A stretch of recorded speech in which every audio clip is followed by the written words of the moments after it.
Good afternoon, everybody. Thank you very much. I feel a bit of a fan worship thing going on here with the pair of you on stage today. Faisal, as most of you know, founder and CEO of Modern Food Group, one of the pioneers, I think, within the recent explosion within the Saudi dining scene. So great to have you here, Faisal. And Marcello, I think I've spent many a wonderful afternoon in San Carlo in Manchester, enjoying the restaurant, the food, and most of all, I think the atmosphere. So great to have you here with us today, and thank you for your time. I think today it'd be great to understand from the pair of you, you're forming this wonderful partnership together. And I think we'd all love to understand a little bit more about how you see those partnerships working, what are the important elements from there. So perhaps Marcello, from yourself, obviously you've opened a number of international locations now. What are you looking for when you're looking for partners to work with? We've been doing this, I think, probably over 15 years now. So we've got quite a lot of experience working with different franchisees over the years, and there's been a huge learning curve in that. But it really felt like when we started working with Faisal at MFC, that's where I think we really got to a point where we fully understood what's required to make a success of, I think we were talking about franchising. I think, franchising has changed a lot, and it is definitely more of a partnership now rather than a franchise contract relationship. But that, it's important that, I've kind of said it's a bit like a marriage. I think you've got to have the commitment, there's got to be a trust, but there's also got to be a compromise. And I think the compromise is the big one. And I think it's trusting your franchisee, and for you to compromise on certain aspects. I compromised in the past sometimes when, not with Faisal, but in other areas when we've done this in other places, and I compromised too much, or I compromised on the wrong things. That was because the partner didn't fully understand how we operate our businesses, our end. The F&B industry is huge. So, how something operates at one end of the market is very different to the other. And I do believe in the premium end, there's a certain understanding of what the customer wants. And with Faisal and MFC, we've got that. So I can easily sit back and compromise because I know he fully understands what we understand. Yeah, no, I think it's, as you said, getting that partnership right is obviously so important. Faisal, for you, what are the keys to that successful partnership that you're building with Marcello? As Marcello mentioned, it's basically a partnership, understanding the international businesses and local adaptation of each market, understanding the culture. Food is part of the culture. And definitely different cuisines requires kind of local adaptation, and whereas this local adaptation will be more suitable to that local markets. Understanding each other from a vision point of view, what is the lifestyle restaurants, what is restaurants for, why, understanding the consumer behavior is very important.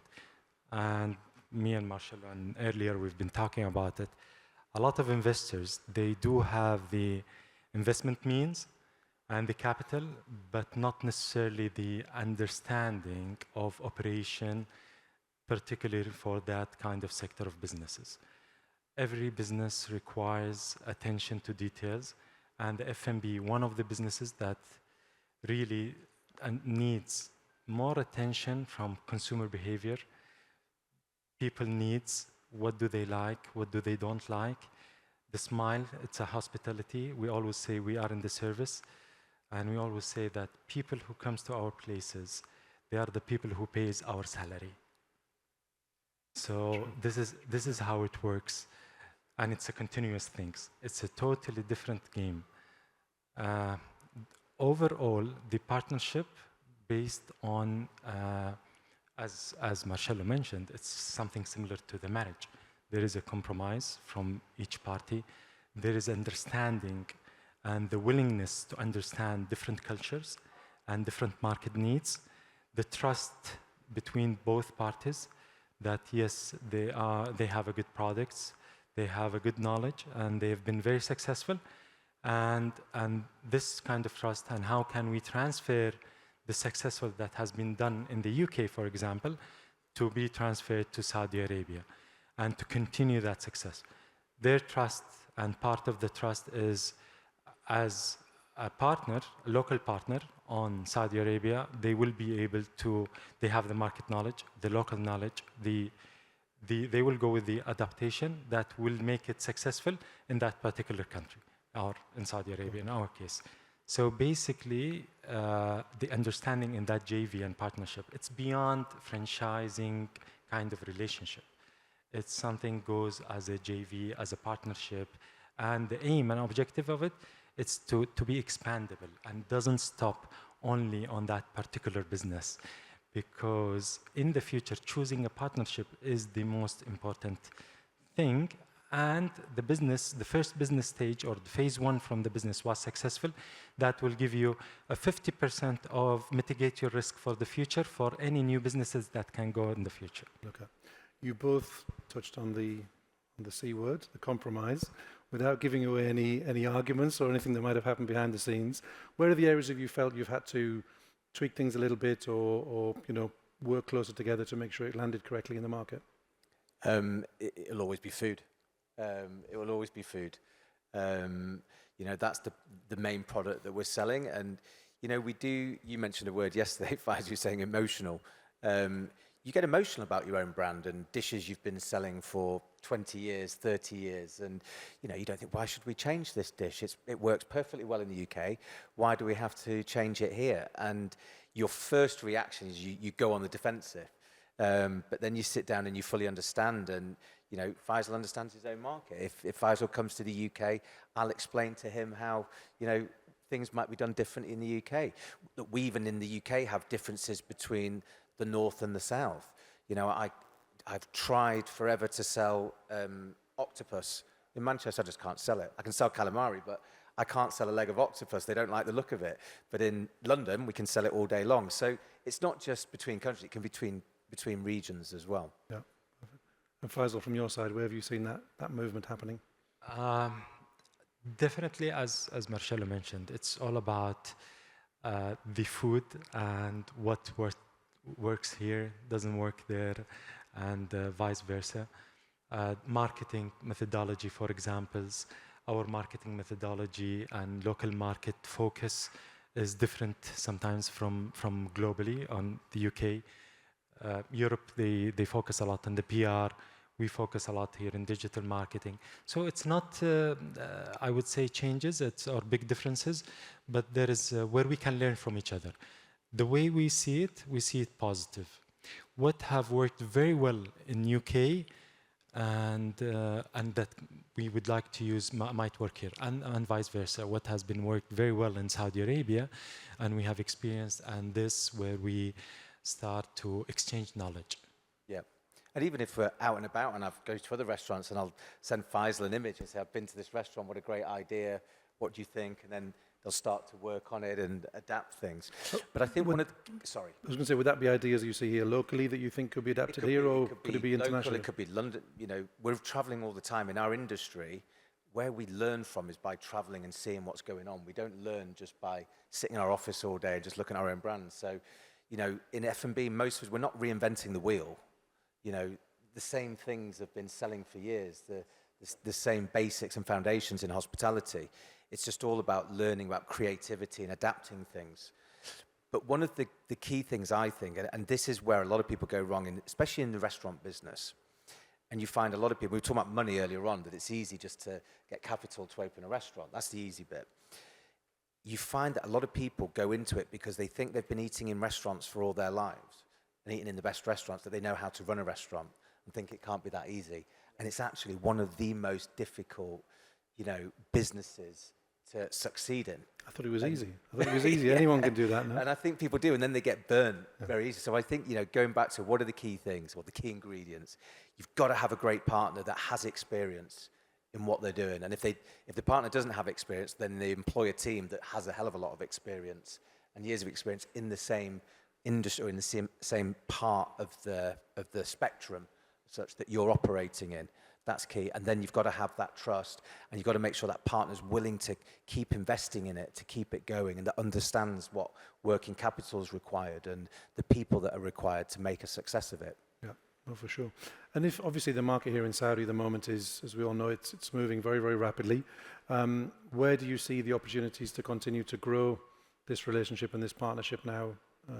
Definitely, it's the opportunity can be locally in Saudi Arabia. Definitely, there's plenty of opportunities to grow.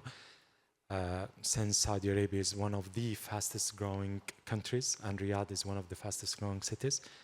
But the partnership, there is no limitation. For example, me and Marcello were discussing different concepts that he might like in UK and to expand his portfolio. So basically, it's beyond lifestyle restaurants. It could be in the future about hospitality. It's within the hospitality, something related, such as hotels, boutique hotels. Yesterday, we've been talking about staycation and what is the future of the staycation and all that kind of businesses. And since you have a very successful first partnership, so definitely that will be more wise to continue. And with the collaboration, definitely you will be able to get a much better and bigger results. Yeah. And same question to you, Marcello. Yeah, the same, like Faisal said, you know, the opportunities in Saudi are amazing. You know, we're already trading 4 very strong sites across different areas. Obviously, you know, it's one of the few places, Saudi Arabia, I've been recently where you sense this excitement about what's happening here. But actually, it's not just talk, you know it's going to happen.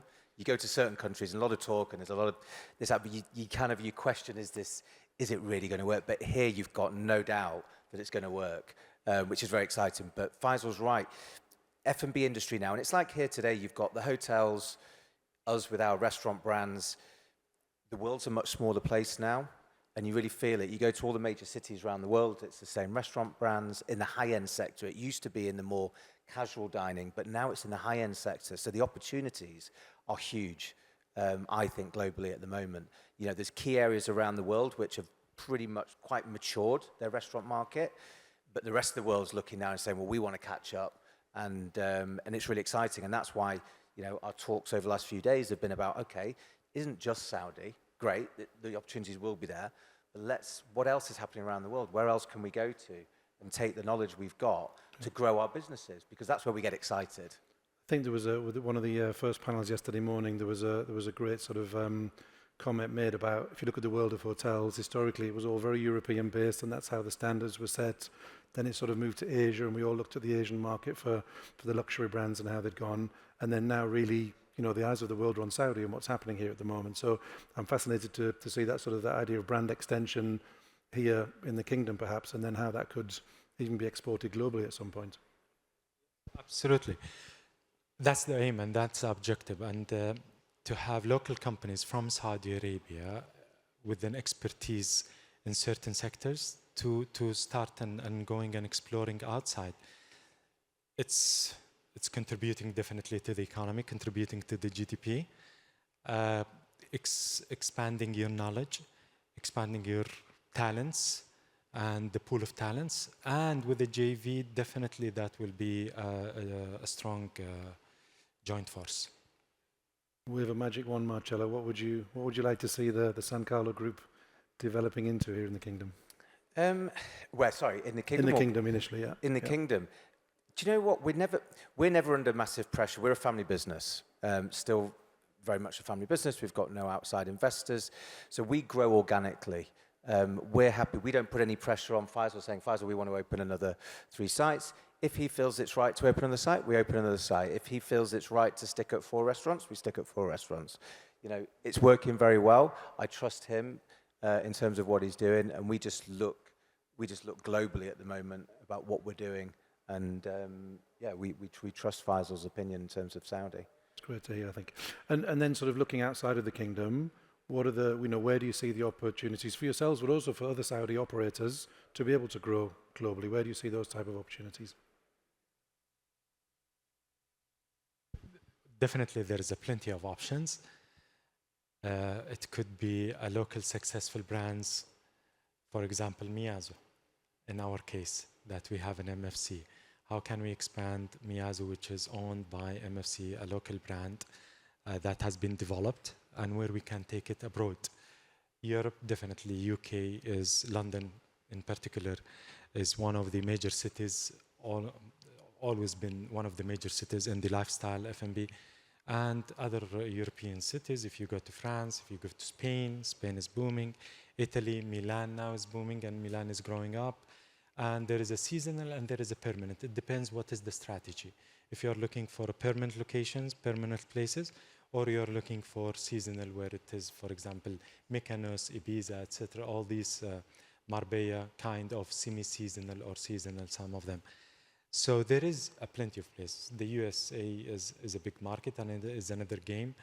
But you need to understand as well, where are you going to? You need to understand regulations. You need to understand the behavior, consumer behavior, and what is the offerings. I would say I won't choose competition, but what is the offerings that currently is there, and investigate how successful they are. Yeah. And from your side, Marcello, where do you see the opportunities? Yeah, agree. I think, look, globally at the moment, there's a hell of a lot going on. I think definitely the US is a very exciting market. I think historically, a lot of us looked, especially Europeans, to the US, just saying that our brands don't necessarily fit in the US. There's a different culture around food, but a lot has changed. And we've noticed as well in the past few years, since COVID, it forced people to move to different areas around the world. And actually, we've noticed that spread has meant that people are acquiring the same brands. We're getting phone calls all the time for our brands all over the world. And it's amazing what's happening. And I also think Asia is really exciting. And then Europe, pretty much it used to be London was the main place where an international brand could succeed.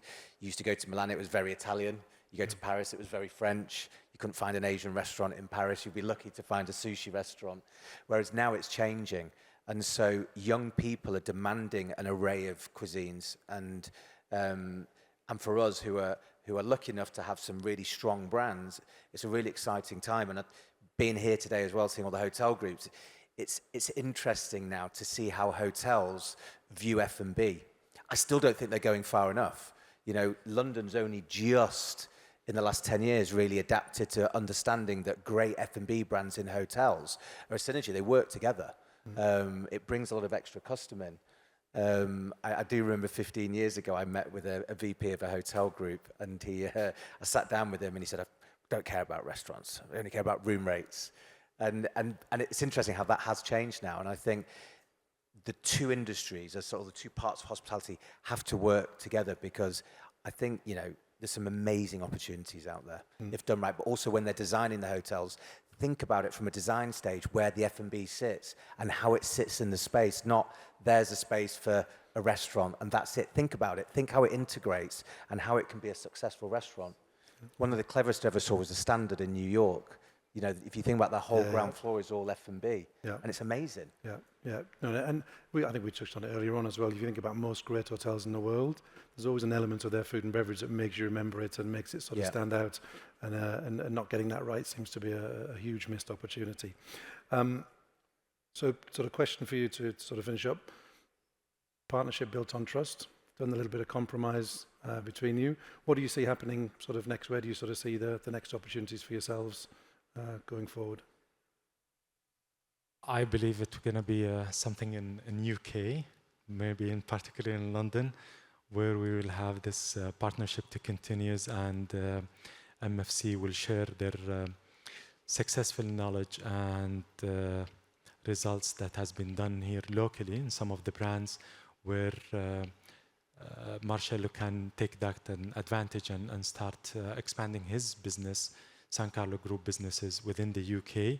And we always say it's an opportunity that we've been discussing, not to put all the eggs in one basket. Marcello, for you? Very much agree. You know, we've always been very much an Italian business, Italian restaurants, and it's interesting how we can work together now, and there's these possibilities. Watch this space. You're going to have a great local partner now. You'll have to reciprocate for the wonderful welcome you've had in Saudi.